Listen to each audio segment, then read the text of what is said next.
आप सभी का स्वागत है आपके अपने YouTube चैनल जिम स्टडी में। आज के वीडियो में हम लोग डिस्कस करने वाले हैं CUT exam 2023 geography domain paper जिनका भी है वो लोग सबसे पहले टेलीग्राम को ज्वाइन कर लीजिए। जो भी स्टूडेंट टेलीग्राम में ज्वाइन नहीं हुए, वहाँ पर मैंने सब्जेक्टिव का इसी चैप्टर का PDF दे दिया है। आप सब्जेक्टिव को पढ़ लीजिए, ज़्यादा लंबा सब्जेक्टिव वहाँ पर नहीं है। आप NCERT को भी पढ़ सकते हो, बहुत ही सिंपल तरीके से टॉपिक वाइज दिया हुआ है, आप उसको पढ़िए। इसके बाद आप वीडियो में आइए, वीडियो में देखिए कि आप कितने आंसर दे पाते हो।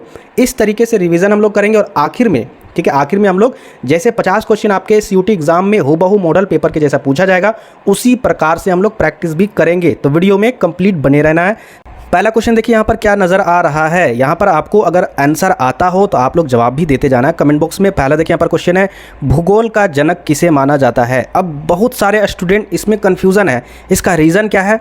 बहुत सारे स्टूडेंट बोलेंगे कि सर मानव भूगोल का जो जनक है वो रेड जल को माना जाता है, लेकिन यहाँ पर क्वेश्चन मानव भूगोल नहीं, भूगोल का जनक के बारे में पूछा गया था। भूगोल के जनक किसे माना जाता है तो याद रखिएगा इसका जो उत्तर है वो आपका ऑप्शन नंबर सी, इरेटोस्थनीज। ठीक है, याद रखिएगा, भूलिएगा नहीं। दूसरा नंबर क्वेश्चन क्या आपका, मानव भूगोल में मानव तथा भौतिक पर्यावरण के पारस्परिक संबंधों का अध्ययन किस आधार पर किया जाता है। बहुत ही सिंपल है, अगर आप थ्योरी पढ़कर आए होंगे तो आराम से जवाब दीजिएगा। ठीक है, तो दूसरा का उत्तर क्या होगा, क्षेत्रीय आधार पर, अंतर क्षेत्रीय आधार पर, या फिर प्रादेशिक आधार पर, या फिर क्रमिक आधार पर। तो दूसरा का उत्तर होगा ऑप्शन नंबर ए, क्षेत्रीय आधार पर। ठीक है, आगे बढ़ते हैं तीसरा नंबर क्वेश्चन। तीसरा नंबर क्वेश्चन क्या आपका, पर्यावरण और मानव की आर्थिक क्रियाओं के बीच में, ठीक है, पर्यावरण और मानव का जो आर्थिक क्रिया होता है उन दोनों के बीच में जो संबंध होते हैं, संबंधों का अध्ययन किसके अंतर्गत में किया जाता है। यहाँ पर देखिए ऑप्शन 1 है जनसंख्या भूगोल, आर्थिक भूगोल, पर्यावरण भूगोल, या फिर मानव भूगोल। बहुत सिंपल है, ऐसे क्वेश्चन आपके एग्जाम में पूछे जाएंगे, डरना बिल्कुल भी नहीं है। ठीक है, एकदम प्रैक्टिस करना है आपको। और हाँ, एक इंपॉर्टेंट बात मैं आपको बताना चाहता हूँ, जो भी 12वीं का मैंने आपको MCQ क्वेश्चन करवाया है, ठीक है, इंपॉर्टेंट VBI क्वेश्चन, सारा वीडियो आप लोग दोबारा से देख लीजिए, वही क्वेश्चन हूबहू आने वाले हैं, इसकी गारंटी है। बता रहे ना, 60% आपका क्वेश्चन वहीं से मैच करेगा। 40 क्वेश्चन जो मैं आपको पढ़ा रहा हूँ CUT बुक से, उससे मैच कर जाएगा। किसी को इग्नोर नहीं करना है, ठीक है, पिछले वाले वीडियो को भी देखना है। तो बताइए यहाँ में से उत्तर क्या होगा। तो यहाँ पर देखिए तीसरा का जो उत्तर है वो आपका आर्थिक भूगोल। देखिए यहाँ पर आपको शौक नहीं होना, यहाँ पर क्या पूछा गया, मानव की आर्थिक क्रियाओं। ठीक है, तो आर्थिक क्रिया के रिलेटेड जो अध्ययन किया जाता है वो आर्थिक भूगोल में ही किया जाता है। आगे बढ़ते हैं नेक्स्ट क्वेश्चन, 4th नंबर, किस विचारधारा के अनुसार मानव के समस्त क्रियाकलाप और जीवन शैली पर्यावरण द्वारा नियंत्रित होते हैं। संभववाद द्वारा, प्रत्यक्षवाद द्वारा, या निश्चयवाद द्वारा, या फिर नवनियतिवाद द्वारा। तो बताइए इसका उत्तर क्या होगा। तो क्वेश्चन नंबर 4 का उत्तर होगा ऑप्शन नंबर सी, निश्चयवाद। ठीक है, आगे बढ़ते हैं नेक्स्ट क्वेश्चन, 5 नंबर, ब्रिटेन का भूमि उपयोग हेतु किस भूगोलवेत्ता के नेतृत्व में भूमि का सर्वेक्षण किया गया था। आपको बताना है। यहाँ पर देखिए पहला ऑप्शन आपका मैकिंडर, दूसरा ऑप्शन आपका हंटिंगटन, तीसरा आपका डडले स्टॉर्म, चौथा आपका ग्रिफिथ टेलर।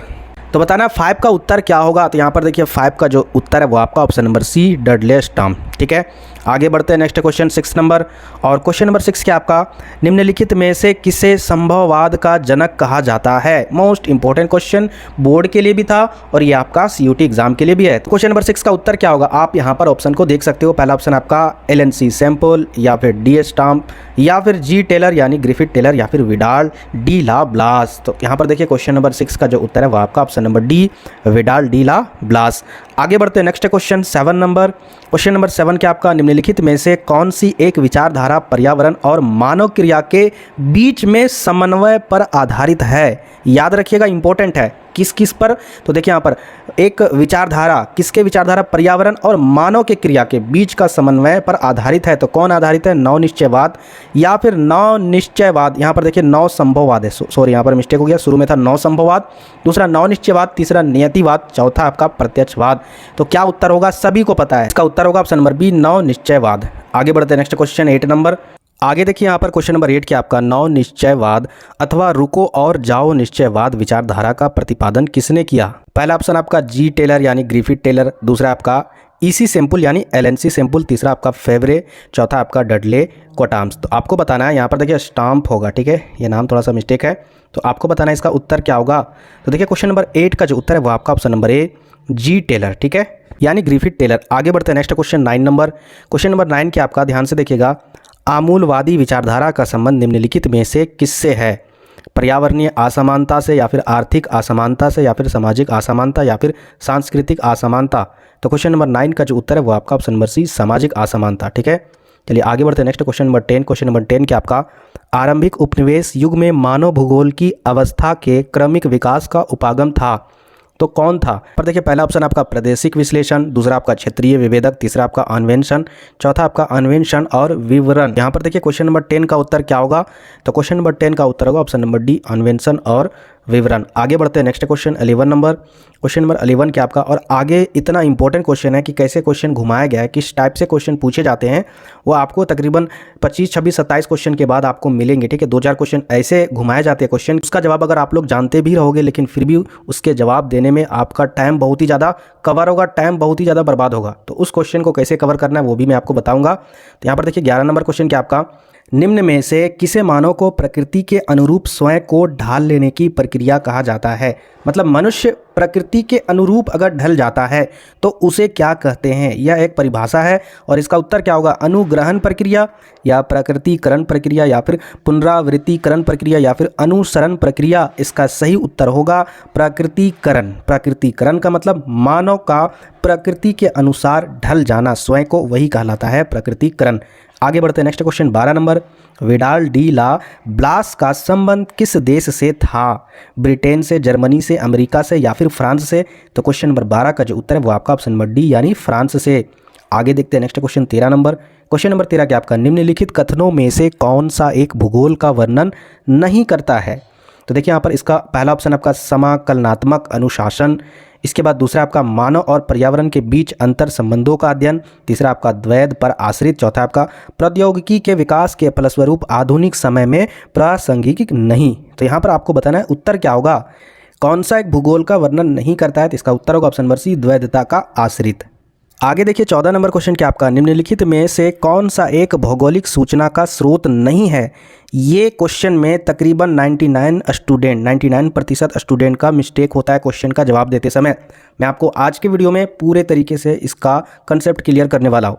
यहाँ पर आपको क्या बताना है, भौगोलिक सूचना का स्रोत नहीं है। मतलब भौगोलिक मतलब आखिर होता क्या है? जो पृथ्वी है, हमारा पृथ्वी भूभाग, जो जमीन है पृथ्वी, उसके बारे में हमें सूचना का स्रोत नहीं पता चलता है, हमें बताना है। पहला ऑप्शन क्या आपका, यात्रियों का विवरण, इससे एकदम पता चलता है। ठीक है, उनसे पता चलता है कि हाँ कहाँ पर कैसी भौगोलिक दशा थी, कैसा पर्यावरण था। ठीक है, उसके विवरण से, प्राचीन मानचित्र से भी पता चलता है। अब यहाँ पर देखते हैं चंद्रमा से चट्टानी पदार्थों के नमूने। भाई हम पढ़ रहे हैं यहाँ पर भूगोल के बारे में यानी पृथ्वी के बारे में। अब यहाँ पर जिक्र हो गया है चंद्रमा के बारे में, चंद्रमा में चट्टानी पदार्थों के नमूने के बारे में, तो उससे हमें कैसे पता चलेगा पृथ्वी के बारे में यानी भौगोलिक सूचना के बारे में? नहीं चलेगा। तो यहाँ पर यही इसका उत्तर होगा। ठीक है, यानी ऑप्शन नंबर सी चंद्रमा से चट्टानी पदार्थों के नमूने से भौगोलिक सूचना का स्रोत बिल्कुल भी नहीं पता चलता है। ठीक है, आपको कहीं कहीं पर आंसर ये आपको मिलेगा प्राचीन महाकाव्य, लेकिन इससे पता चलता है। ठीक है, इससे 100% एकदम पता चलता है कि भौगोलिक सूचना का स्रोत। तो यहाँ पर इसका आंसर नहीं मार देना कि ऑप्शन नंबर डी होगा। बहुत सारे बुक्स में भी दिया हुआ है और आप गूगल में ढूंढोगे तो यही आपको मिलेगा, लेकिन सच्चाई और रियल आंसर आपका यही आपका ऑप्शन नंबर सी। आगे देखते हैं। नेक्स्ट क्वेश्चन नंबर 15, निम्नलिखित में से कौन सा एक कारक मानवता और पर्यावरण के बीच अन्योन्य क्रिया का सर्वाधिक महत्वपूर्ण कारक है? मानव बुद्धिमत्ता, या फिर प्रौद्योगिकी, या फिर लोगों के अनुभव, या फिर मानवीय भाईचारा? तो यहाँ पर देखिए इसका उत्तर होगा 15 का ऑप्शन नंबर बी प्रौद्योगिकी। ठीक है, आगे देखते हैं। नेक्स्ट क्वेश्चन 16 नंबर, निम्नलिखित में से कौन सा एक मानव भूगोल का उपागम नहीं है? पहला ऑप्शन आपका क्षेत्रीय विभिन्नता, मात्रात्मक क्रांति, स्थानिक संगठन, या फिर अन्वेषण और वर्णन? तो इसका सही उत्तर होगा ऑप्शन नंबर बी यानी मात्रात्मक क्रांति। आगे देखते हैं। नेक्स्ट क्वेश्चन 17 नंबर, मात्रात्मक क्रांति से उत्पन्न असंतुष्टि और अमानवीय रूप से भूगोल के अध्ययन के कारण किस एक विचारधारा का जन्म नहीं हुआ है? ऑप्शन आपका मानवतावादी, दूसरा आपका अमूलवादी, तीसरा आपका अस्तित्ववादी, चौथा आपका व्यवहारवादी? तो क्वेश्चन नंबर 17 का जो उत्तर है वो आपका ऑप्शन नंबर सी यानी अस्तित्ववादी। ठीक है, आगे देखिए 18 नंबर क्वेश्चन क्या आपका, व्यवहारवादी विचारधारा के अंतर्गत मानव किस पर आधारित सामाजिक वर्गों को स्थापित करने पर बल देती है? धर्म एवं प्रजाति पर, या फिर नैतिकता एवं चेतना पर, या फिर विशिष्टता एवं धार्मिक दर्शन पर, या फिर धार्मिक दर्शन एवं नृत्य जातीय समाज पर? तो यहाँ पर आपको बताना है इसका उत्तर क्या होगा। तो क्वेश्चन नंबर 18 का जो उत्तर है वो आपका ऑप्शन नंबर ए धर्म एवं प्रजाति पर। आगे बढ़ते हैं next question 19 number. Question number 19 क्या आपका, उपनिवेशिक युग में मानव भूगोल का विकास किस आधार पर हुआ था।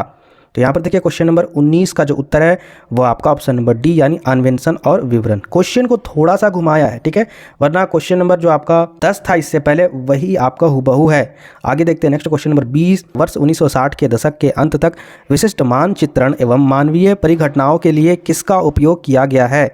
तो यहाँ पर इसका जो सटीक उत्तर है वो आपका ऑप्शन नंबर 1 कंप्यूटर परिष्कृत सांख्यिकीय एवं भौतिक नियम।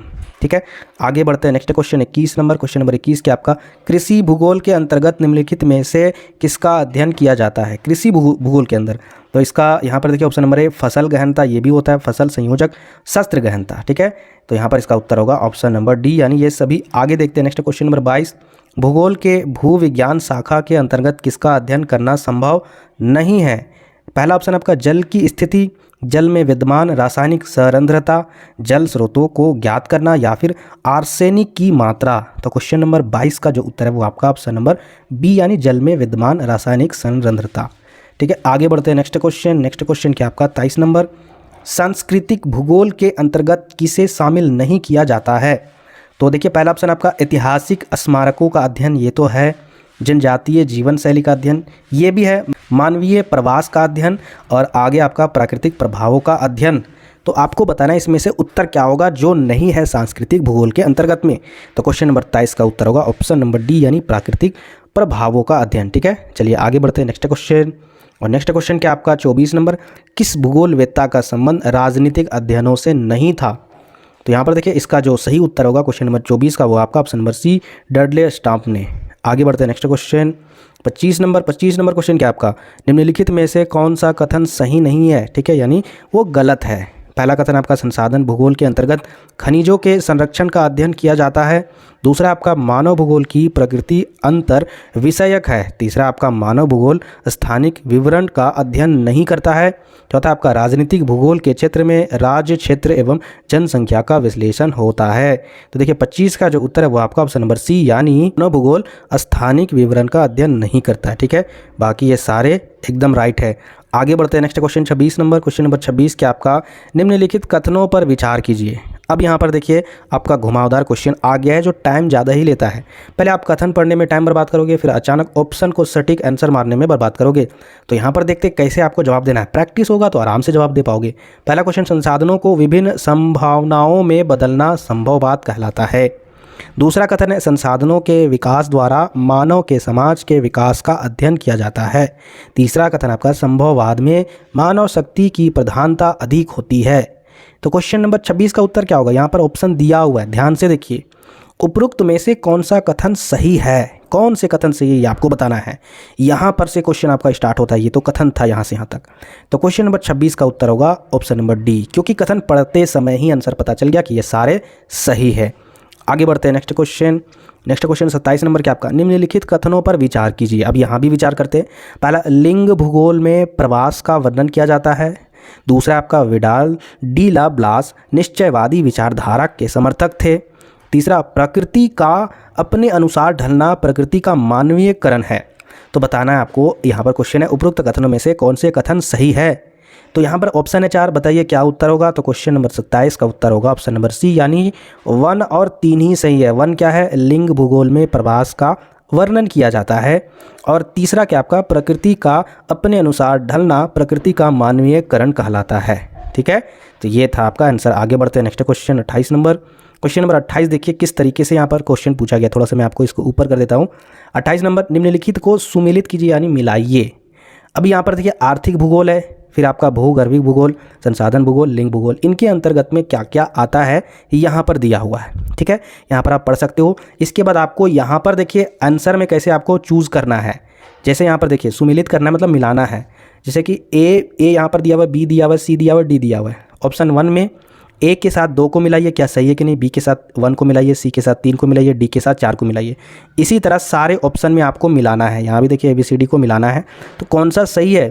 तो क्वेश्चन नंबर 28 का उत्तर होगा ऑप्शन नंबर डी, यानी ए के साथ, ए क्या आर्थिक भूगोल, इसके साथ डी ही मिल सकता है, यानी अंतर्राष्ट्रीय व्यापार इसके अंतर्गत में आता है, अध्ययन में आता है। दूसरा देखिए बी के साथ क्या होगा, बी के साथ यहाँ पर देखिए तीसरा है ना, ऑप्शन नंबर डी को देखिए, बी के साथ अगर तीसरा को मिलाते यानी भूगर्भिक भूगोल, इसके अंतर्गत क्या आता है, आंतरिक स्थलाकृति का अध्ययन। ठीक है, यानी भूगर्भिक मतलब अंदर में, वही यहाँ पर बोला गया आंतरिक। आगे देखते हैं सी का आंसर क्या है, वन में संसाधन भूगोल यानी सतत विकास, तो ये भी सही है। ये देखते हैं जो लास्ट बचा वही इधर जो बचेगा उसी का होगा, यानी लिंग भूगोल आयु संरचना। तो इस तरीके से आपको प्रैक्टिस कर लेना होगा, तभी आपके लिए बेटर होगा। आगे देखते हैं नेक्स्ट 29 नंबर, ऐसे ही क्वेश्चन, निम्नलिखित को सही से सुमिलित नहीं है, यानी यहाँ पर कौन सा गलत है ये आपको बताना है। तो देखिए यहाँ पर डडले स्टाम ब्रिटेन से संबंधित है, या फिर रिचियोफेन चीन से संबंधित है, या फिर फैब्रे फ्रांस से, या फिर एलएनसी सैंपल अमेरिका से। तो आपसे एक प्रश्न पूछ लेता हूँ, आप इसका जवाब कमेंट बॉक्स में देना है। ठीक है, 29 नंबर का जवाब कौन यहाँ पर गलत नहीं है, कौन यहाँ पर गलत है। आगे बढ़ते हैं नेक्स्ट क्वेश्चन नंबर 30। इस वीडियो का लास्ट क्वेश्चन है, ध्यान से देखिएगा। निम्नलिखित को सुमेलित कीजिए यानी मिलाइए। जलवायु विज्ञान है, मानव भूगोल है, कृषि भूगोल है, सांस्कृतिक भूगोल है। इसके अंतर्गत में क्या आता है, यहाँ पर देखिए ऑप्शन दिया हुआ है, टोटल 4 ऑप्शन है, चारों को यहाँ पर मिलान कराना है। तो इसका उत्तर क्या होगा, तो यहाँ पर देखिए इसका उत्तर होगा ऑप्शन नंबर बी, यानी ए के साथ आप 3 को मिलाइए। ए क्या है, जलवायु विज्ञान, 3 क्या है, चक्रवात अध्ययन। ठीक है, इसके साथ चक्रवात का अध्ययन किया जाता है। मानव भूगोल में क्या किया जाता है, तो बी के साथ क्या मिलाना है, 4 को मिलाना है। तो बी के साथ अगर 4 को मिलाएंगे तो यहाँ पर क्या हो जाएगा, गरीबी, बेरोजगारी, शिक्षा की समस्या। आगे देखिए यहाँ पर सी को किससे मिलाना है, दूसरा से मिलाना है। सी क्या आपका कृषि भूगोल, दूसरा क्या आपका खाद्य या फिर अखाद्य फसल। ठीक है, अच्छा डी को किससे मिलाना है, पहला से मिलाना है। तो डी क्या आपका सांस्कृतिक भूगोल यानी ग्रामीण नगरीय संरचना। ठीक है, तो इस तरीके से आपको मिला लेना है, प्रैक्टिस कर लेना है क्वेश्चन को। 100% क्वेश्चन ये क्या करते हैं, आपके दिमाग को डाइवर्ट करते हैं, टाइम बहुत ही ज़्यादा खाता है। ठीक है, अगर नहीं बनेगा, बिना प्रैक्टिस वाला क्वेश्चन आ जाता है तो छोड़ देना है। ऐसे क्वेश्चन पर आपको टाइम बर्बाद नहीं करना है, आपको वही क्वेश्चन बनाना है जो आपके लिए बेटर है। वैसे मैं आपको प्रैक्टिस करवाऊंगा, उस समय और डिटेल से हम लोग देखेंगे। तो चलिए, यहाँ तक अगर आप लोग देखे हो वीडियो को तो प्लीज़ वीडियो को लाइक कीजिएगा, और जो भी नए व्यूअर है चैनल को जरूर सब्सक्राइब कीजिएगा। आप लोग सब्सक्राइब नहीं करते हो, अब हमें व्हाट्सअप में पूछते हो, हमसे हेल्प लेते हो, फिर भी आप चैनल को सब्सक्राइब नहीं करते हो। आप टेलीग्राम से सारा प्रॉफिट या फिर जो भी चीज़ मैं आपको अवेलेबल करवाता हूँ वो सारा लाभ लेते हो, लेकिन फिर भी चैनल को नहीं सब्सक्राइब करते हो। बहुत गलत बात है, ऐसा नहीं करना चाहिए। आपको सपोर्ट करना चाहिए जिस तरीके से मैं आपको सपोर्ट करता हूँ। मिलते हैं फिर नेक्स्ट वीडियो में।